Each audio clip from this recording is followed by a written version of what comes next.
Hey guys, welcome to the Learn It's on the Show channel. I'm Alexandra and I run one of the leading platforms helping students, adults, as well as lifelong learners excel in English examination and master everyday communication.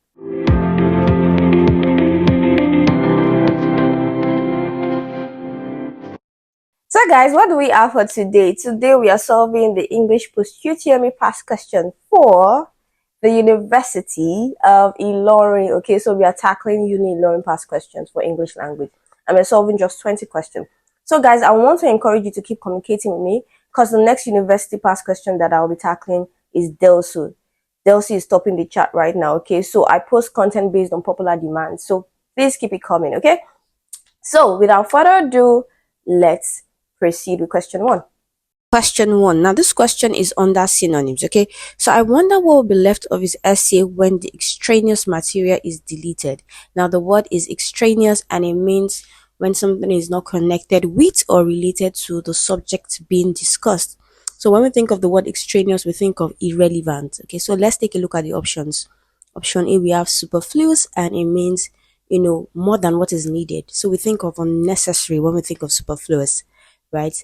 Option B, erroneous. We think of something that is wrong, okay, something that is not correct, right? So when we say irrelevant, irrelevant is important, it is necessary, okay?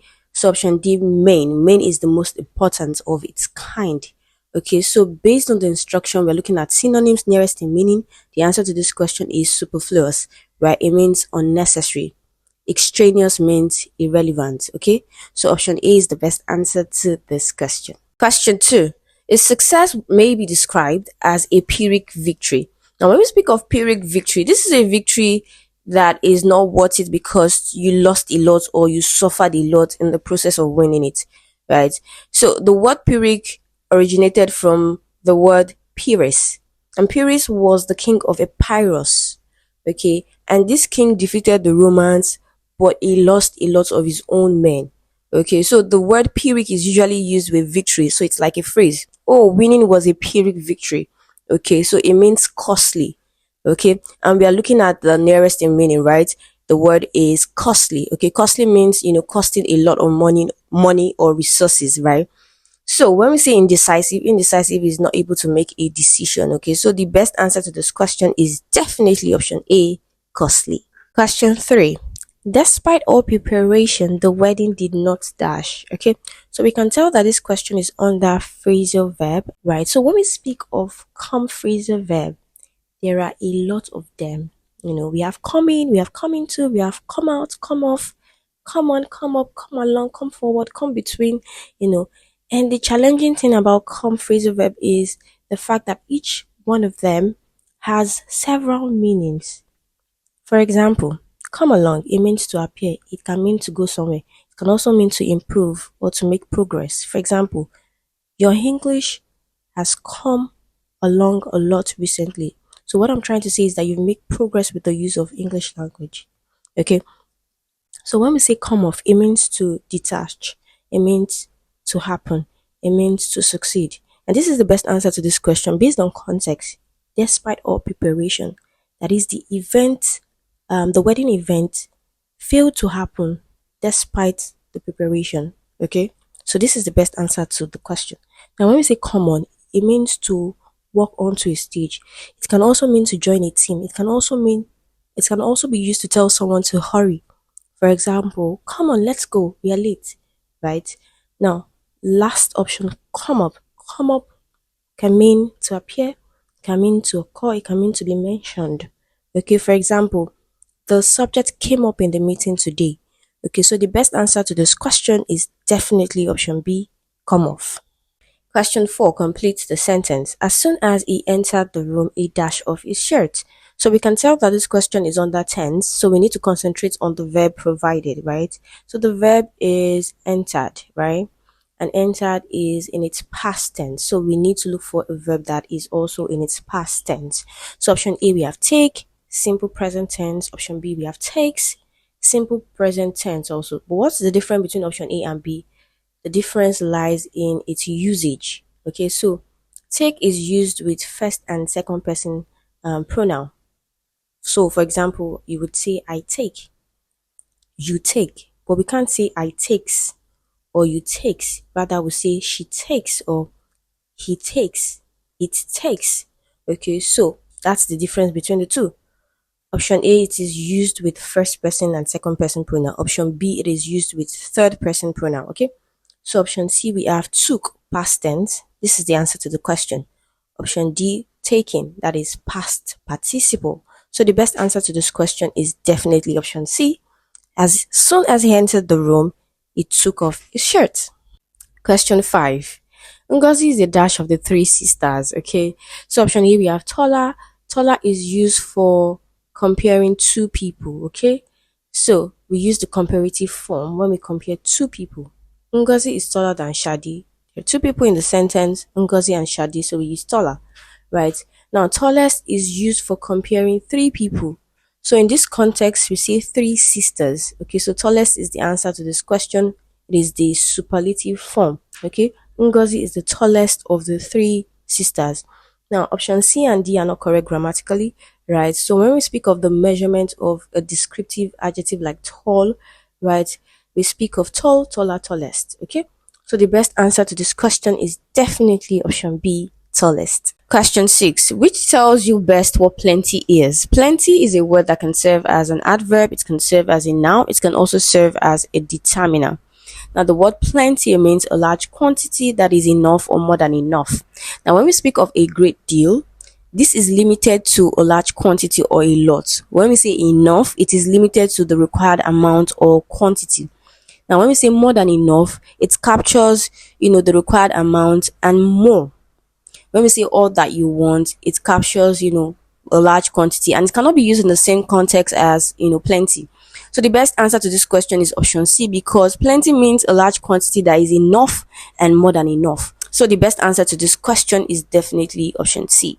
Question 7. The words telegraph, telephone, television all contains tele. What does it mean? Now, tele is a prefix and it comes from Greek and it means far or distance. Okay, so when we say telegraph, it's writing from a distance. When we say television, it is watching or seeing from a distance. When we say telephone, it is speaking or sound from a distance. When we say telegram, it is message sent from a distance. When we say telemarketing, it is selling or taking orders from a distance. When we say telecommute, it is working or communicating from a distance. Okay, so tele is a prefix that means far or distance. Okay, so the best answer to this question would be option C. It tells us that these things enable one to deal with things at a distance. Okay, so the other options are just distractors. Okay, the best answer is option C, and this question tests your understanding of root words, prefixes, and the meaning of words. Okay, so option C is the final answer to this question. So question 8 and 9 are not questions under English language. They are more verbal reasoning. So you need to apply logic, but I would like us to have a feel of that so that we know how to approach questions like this in our exams. Okay, so we've been given a word and a code. So if you take a look at this closely, you see that each letter is shifted forward in the alphabet. Now, what do I mean by this? After B is C, after R is S, after E is F, after A is B, then after D is E. Now, all you need to do with the code given or provided is to shift backward. Before C is what? B. Before B is A. And then before E is D. So the word we're looking for is bad. B-A-D. So that makes option C the final answer to this question. Question 9. So this question is based on verbal reasoning, and so you need to apply logic. So the first thing you want to do is examine the pattern between the word scraping and the code provided. Then you use the same pattern to solve for the code FZOR. Okay, so if you examine the pattern closely, you see that each letters from the code is shifted forward to get the word scraping. Okay, so what do I mean by this? After letter R is S, after letter B is C, after letter Q is R, after Z is A. Z is the last letter of the English alphabet and A is the first. So after Z, you just go back to A, right? Then after O is P, after letter H is I, after letter M is N, then after letter F is G. So you just need to apply the same pattern with the code FZOR. So let's try that. After F is G, after Z is A, then after O is P, then after R is S. So the word we're looking for is gaps. That makes option B the final answer to this question. Question 10. Because of his dash nature, Ayo was tricked out of his watch. Okay. So option A, we have kind. So to be kind does not necessarily mean you'll be tricked. Okay. But when we say pliable, pliable is someone who is easily influenced or manipulated. When we say uncompromising, is not compromising. Being strict with your decision, right? Having a firm decision or making a firm decision rather. Now, when we say uncalculating, not calculating, not weighing your options and thinking of potential consequences. So, based on context, the best answer to this question is pliable because we see tricked out of his watch. Okay, so the best answer is definitely option B. Question 11. It says he dash find a job but will accommodate me. Okay, so this question is under tense. We see that the simple present tense is used, right? Says. Okay, so we need to find the answer that has a present tense also. Okay, so option A we have could not past tense, was not able past tense, is not able to present tense, cannot be able to is grammatically incorrect. We cannot say cannot be able to. So you either have it as cannot or is not able to, but to have two of them together is wrong. Okay. So the best answer to this question is option C, is not able to. It says he is not able to find a job. Okay. So the best answer is definitely option C. Question 12. The ideal steward could not see dash on the wall and he lost his job. Okay, so for this question, you have to fill in the gap with the appropriate idiomatic expression. So this has nothing to do with grammar, just the correct phrase. Okay, so option A, the writing is not the standard idiomatic expression. What is written is not the correct idiom.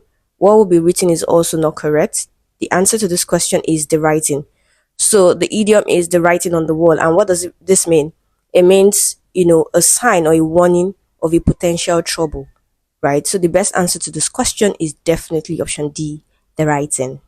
Question 13. She was the first woman to stand dash election to parliament, right? So in British English, stand for means to run for an election, to run as a candidate for an election, okay? So that's the correct expression. So other options are not right. They are not the right proposition for this context. Okay, so stand for is the correct expression, and that makes option B the final answer to this question. Question 14. They waited in a state of feverish anxiety, dashed their mother to come home. Okay, so the answer to this question is 4. Okay, option B2 is not even an option. But then you might be wondering, why not till, why not until? Now, till and until are words that are used with time expression. They are used to basically express time. Example, wait until tomorrow, wait till next week. Okay, so you are basically expressing time with till and until. Okay, and these words can also be used with people, right? But if it is used with people, then you need someone or that person, you need their arrival, you need their permission, you need their involvement before taking an action. For example, I'll wait till my sister arrives before starting the discussion. Okay, so you need their involvement. I need my sister's involvement before starting the discussion. Do you understand? Now, when we say wait for is simply used when you are just waiting for their arrival. You don't necessarily need them for anything. You're just waiting for their arrival, okay? And that is what this context captures, okay? They are just waiting for their mother.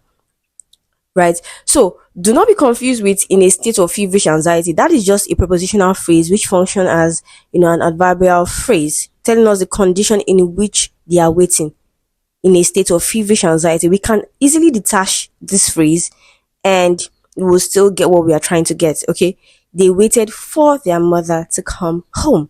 Okay, so the best answer to this question is definitely option D, 4. Question 15. President Jonathan's speech dash at 9 p.m. yesterday. So option A we have had been broadcast. Now this is incorrect grammatically. Okay, we can't say had been. The correct composition would be option B, had been. Okay, broadcast. Okay, so the question now is, what is the difference between being and been? Okay, so both are verb forms, but they are used differently. Okay, in different contexts. For example, let's start with been. B-E-E-N. This is past participle and it is used with have, has, and had. Okay, for example, I have been at home, right? Another example would be option B. Okay, so next is been, B-E-R-N-G. This is present participle and it is used with is, am and are. Okay, for example, I am being considerate. We are being considerate. She is being patient, right? Okay. So, in summary, the difference between being and being is the fact that being is used for an ongoing action, right? While being is used for a completed action. Okay. So let's go back to option C was broadcasted. Now this is wrong. We can't say broadcasted because broadcast is an irregular verb, and for irregular verb their past tense and past participle are the same as its base form. Okay, so the best answer to this question is option D, was broadcast. So President Jonathan's speech was broadcast at 9 p.m. yesterday. 16. Okay, so the way to stop frivolous publications is to dash the press. Okay, so from this context, we see it's about restricting or restrain, right? So the best answer to this question is gag. Okay, gag as a verb means restricting the press. Okay, we can't say bribe because bribe is to offer money to influence someone's action. Okay, it doesn't fit in this context because we're looking for a word that means restrict or restrain. Okay, we can say shackle, we can say jail the press. So the best answer to this question, to silence the press, to restrict them, is option B, gag. Question 17. So which of the following is correct? Okay, so the word is accommodate, right? And it is spelled ACCOMMODATE. So we have double C, double M, okay? Accommodate. So the answer to this question is definitely option C. Question 18. My heart jumped into my mouth. What is the meaning of the above statement? Now, this statement means to suddenly be scared, okay, to be startled, right? And this has to do with fear, right? So let's look at the option. Option A, to be confused. It is not related to fear. Okay, option B, to be hungry, not related.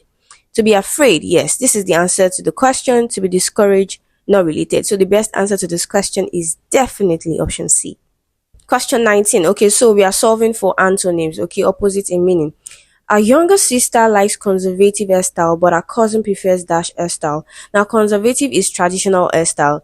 It is being modest, not being flashy, okay? So the answer to this question is modern. Okay, so modern is trendy, right? This is the answer to this question, okay? It's flashy. When we say modest, modest is synonymous to the word conservative, and we are not looking for, synonyms, right? Magnanimous is to be kind, to be generous, to be forgiving, which is not a type of hairstyle, right? So the best answer to this question is definitely option C, modern. Question 20. That should come early to the new house, clean up my flat, okay? So we can tell that this statement is a conditional statement, right? And we can't say by chance because it sounds awkward. It is not correct grammatically. We can't say while because while is used to talk about two actions happening at the same time. So it is not used for conditional statements. Now the answer to this question is should. We can't say should in case it is grammatically incorrect. Now, I'm sure that you're conversant with the word if, and if is used to talk about conditional statements, right? To introduce or express conditional statements. Now, I want you to imagine it this way, that the sentence is shortened. Now, if you should come early to the new house, should you come early to the new house?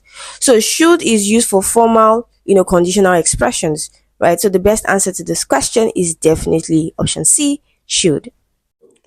Finally, guys, we've concluded today's tutorial and I'm sure you've learned something, right? Keep practicing, and like they say, practice makes perfect, okay? So do not forget to engage, okay? Like, share, comment, subscribe, turn on the notification, okay? Till I see you in my next video. Bye.